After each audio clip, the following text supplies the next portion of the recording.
To achieve sustainable development, all stakeholders agree. Civil society should play an indispensable and important part. Civil society has been recognized as an independent development actor in its own right.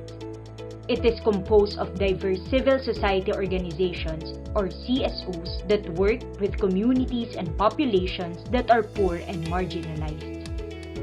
CSOs enable people to claim their rights, promote rights-based approaches to development, shape development policies and partnerships, and oversee their implementation. They also provide services that are complementary to those provided by states. 6 years before the end year of 2030 Agenda for Sustainable Development, how is civil society? How are government and providers of development financing working to enhance the environment that will enable civil society to contribute to cooperation for development and to sustainable development? How is civil society itself working to enhance that environment?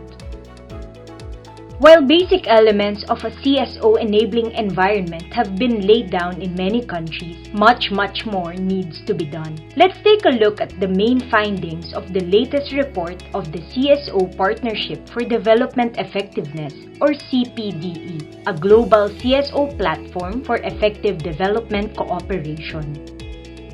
To enable civil society to fully contribute to development, governments must engage with CSOs. While many countries have already engaged CSOs in crafting national development strategies, these engagements often lack inclusivity, institutionalization, and sharing of relevant information.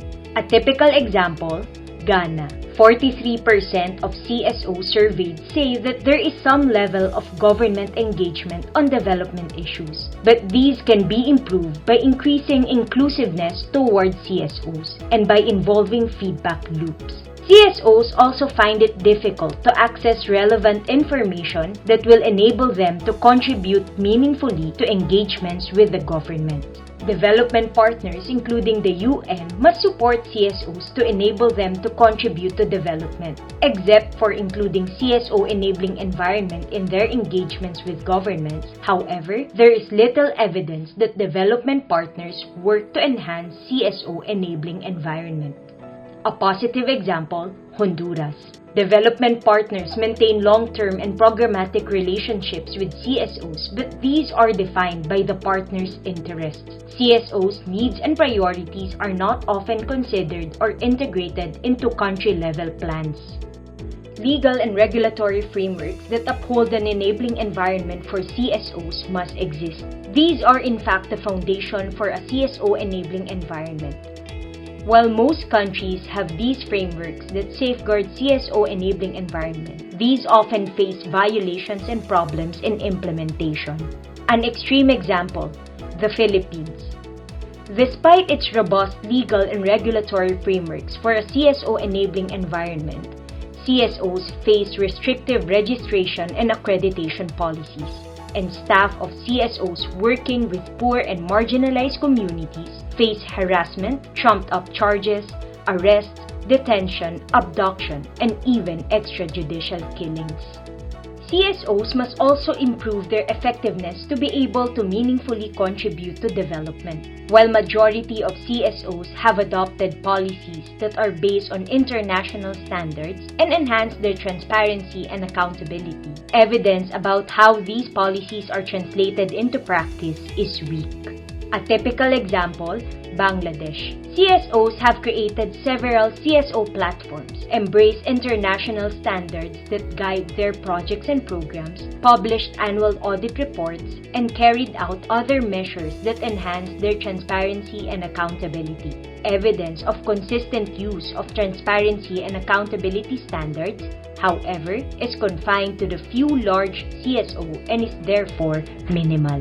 Governments and development partners should also engage CSOs about efforts to encourage the private sector to contribute to development cooperation and sustainable development. Despite this, development partners lack inclusive engagements with CSOs, and governments lack inclusive engagements with trade unions and CSOs on the matter. A clear example, Indonesia. Most CSOs surveyed reported not being involved in major initiatives on private sector engagement for development cooperation. Most CSOs are also not aware of complaints mechanism, either by the government or development partners on the issue. Most CSOs also believe that while private sector engagement has benefited the private sector, it has not served priority sectors, regions, and groups in the country. So 6 years before 2030, how is CSO enabling environment? In summary, while many countries have already engaged CSOs in crafting national development strategies, these engagements often lack inclusivity and institutionalization, and CSOs face challenges in accessing relevant information. While majority of CSOs have adopted policies that are based on international standards and enhance their transparency and accountability, evidence about how these policies are translated into practice is weak. While development partners include CSO enabling environment in their engagements with governments, there is little evidence that they work to enhance CSO enabling environment. While most countries have legal and regulatory frameworks that safeguard CSO enabling environment, these often face violations and problems in implementation. As regards private sector engagement for development cooperation, development partners lack inclusive engagements with CSOs, and governments lack inclusive engagements with trade unions and CSOs. Sadly, these findings indicate a continuation with CPDE's findings in a report published in 2018. While basic elements of CSO enabling environment are being advanced, more needs to be done in the areas of government engagement, development partner support, legal and regulatory frameworks, and CSO development effectiveness. Recent global reports about the state of democracy and civic space, factors which shape an enabling environment for CSOs, are not encouraging either. According to the Varieties of Democracy or VDEM report, which monitors democracy levels around the world from 2009 to 2024, the share of the world's population living in autocratizing countries has been bigger than that living in democratizing countries. VDEM's participation index also shows that civil society is among the targets of attacks in the trend towards autocratization, next to the media and elections. According to Civicus Monitor, which tracks the state of the freedoms of association, peaceful assembly, and expression in the world, in 2023, 59% of the world's countries either have closed, repressed, or obstructed civic spaces. 22% have narrowed civic spaces, and only the remaining 19% have open civic spaces. The top violations of civic freedoms range from disruption and repression of protests to intimidation, harassment, and censorship, and from attacks on journalists to the prosecution and detention of human rights defenders. The country reports gathered by CPDE, indications of continuation of challenges since 2018, and recent global democracy and civic space reports all suggest persisting challenges to enhancing CSO enabling environment, advancing development cooperation, and attaining the 2030 agenda. CPDE thus forwards recommendations to governments, development partners, CSOs, and other development stakeholders to enhance CSO enabling environments.